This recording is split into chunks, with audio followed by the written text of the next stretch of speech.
maybe the third step, more than just getting the role model, maybe to be more specific, is get a vision first. Get a vision and get strong.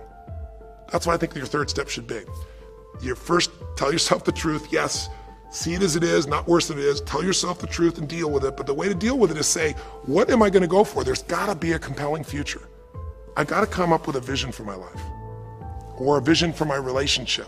I've had terrible relationships, nothing's worked. Tell yourself the truth. I've made poor choices, or I've told myself stories and gave myself excuses, or I've not had the courage, whatever it is. Get to the truth and then get yourself a vision for what you do want.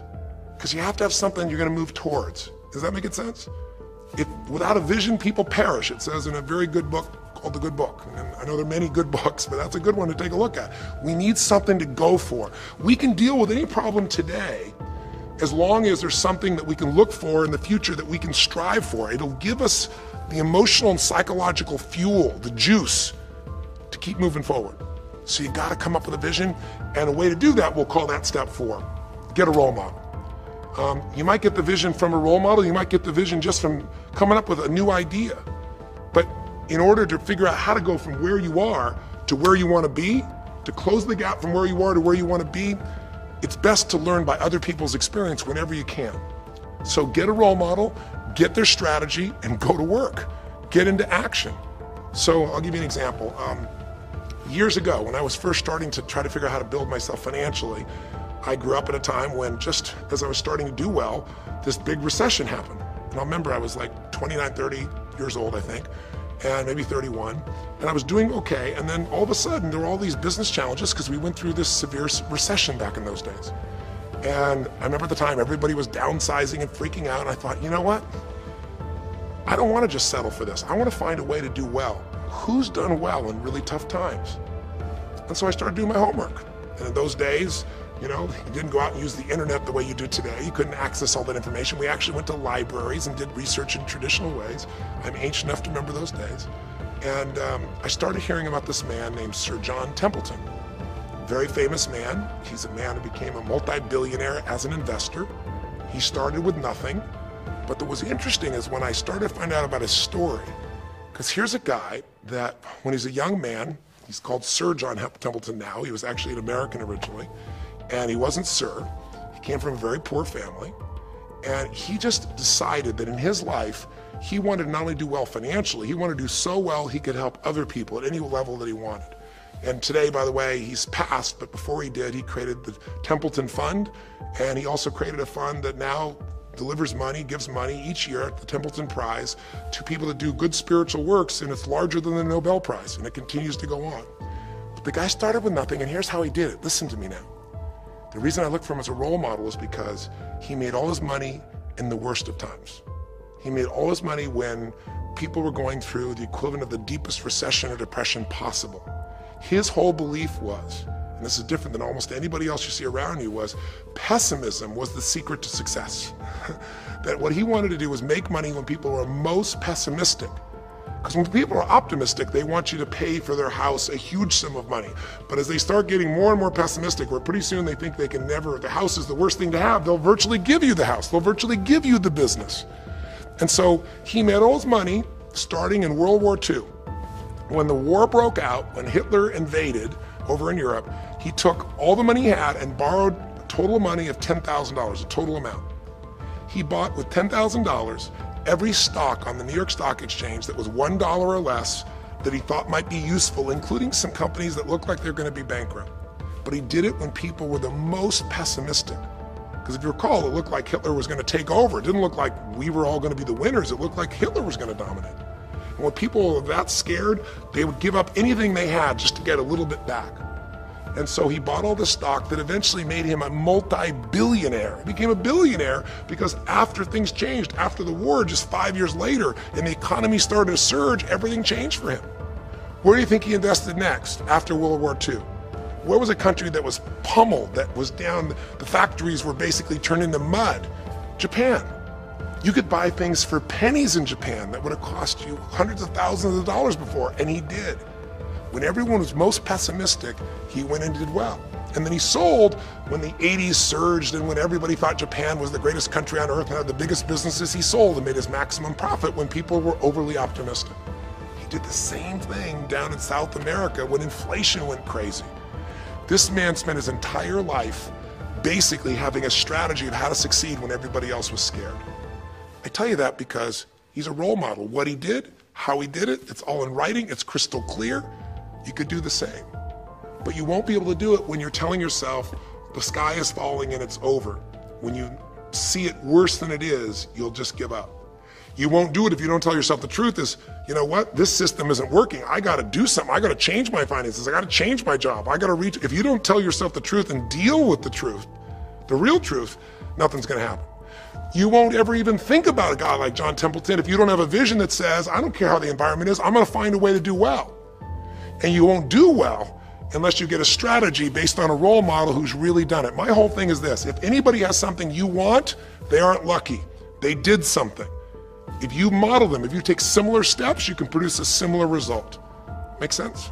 And then finally, the fifth step, look, if you're in a situation where you see it as is, but not worse than it is, if you've told yourself the truth and you dealt the cards you're dealt with and just decided you're gonna change it and you're willing to do what's necessary, if you put yourself in a place where you got a new vision and you gotten yourself strong, if you got a role model and you got some strategy and you got yourself into action, step 5 is give much more than you expect to receive. Simple as that sounds, if you find a way to meet people's needs in business, in an intimate relationship, meeting your kids' needs, anybody's needs, the whole game changes. What happened here when all of a sudden, Melissa finds herself coming home and all of a sudden she finds out that while she's gone, her kids now don't want to talk to her boys, her husband has had an affair. Well, none of that could change if she would have just said, you know what? My whole life is over, I'm done. And oh, by the way, I've just lost my career too, because while I'm busy trying to deal with my family, I didn't finish the record, so I lose my record deal. And oh, by the way, we don't have any financial stability, now we're losing our house. If that family would have just said it's over, if Melissa or Rick either just said it's over, it would have been over. But they told themselves the truth. We got severe problems here, but they didn't make it worse than it was. They didn't say we can't turn it around. And then they got to the truth of the infidelity, the truth of her addiction to going after fame instead of being a mom, the truth that neither one of them had been really competent at parents and had not given the energy to their kids that they deserved. The truth will set you free, but first it'll piss you off. The truth it doesn't feel good, but not feeling good is sometimes where you get your drive to change things. They started looking around and said, we don't have the skill to even manage our house, much less our finances. We got to do something different. We got to focus on our kids. We got to focus on turning things around. We got to turn our relationship around. But that wouldn't have worked unless they got a vision of starting to see, it could happen. And that's what I helped them with. I helped them get to the truth. I helped them to stop over-exaggerating. I got them to a place where they got to see that this relationship could be back alive and passionate, and that these kids deserve both their parents, and that she really could be a great mom, and that maybe in the end she could even still have her singing career and enjoy it too. That she didn't have to give it all up. And I'm really proud of her. She did it because she found a role model. She got a vision, but she got a full role model. And the man that she works with today is a man that's sold, I think now 5 million or 10 million records. And most people outside the country business don't know his name. He's her mentor now. He's made music with, Willie Nelson, with just about anybody you can imagine in the business. And he's done it for all these years, but he's never left the central part of Texas because that's where his family is. And Melissa's had offers to go to Sony Red. She walked away because they said, you're gonna have to do these things without your family. She found out what was most important, and she made the decisions that met her needs to be a great mom. When you fight life and go, I should be a singer and not a mom, and you got 5 kids, you got a problem. When you fight life and say, the economy should be different, you're gonna be stressed. Deal with what is, without exaggeration, with total honesty, dealing with the cards, coming up with a vision, finding yourself a role model that shows your strategy, work your tail off, give, keep changing your approach, and you can get where you wanna go. Make sense? Now that might sound like a lot. So to get you started, here's what I'd like you to do for this session. Start out if you want by taking a big crisis or problem you have and going through these steps. Saying, okay, what's really true? And let me exaggerate, let me stop the exaggeration. Let me not make it worse than it is. Just let's define what's true. Let's stop the story, just here's what it is. We got this much financial challenge. We got this physical challenge, whatever it is. And then go to step 2. All right, let's find out the truth. Let's get the details. Let's get the details and figure out what we're gonna do. And then here's where we're gonna go. This is where we're gonna eventually get to. It might take us longer to get where we wanna go, but we're gonna get here. Who's done it that we can model, that we can follow the steps in, who can coach us? And let's just work our tail off and change every day.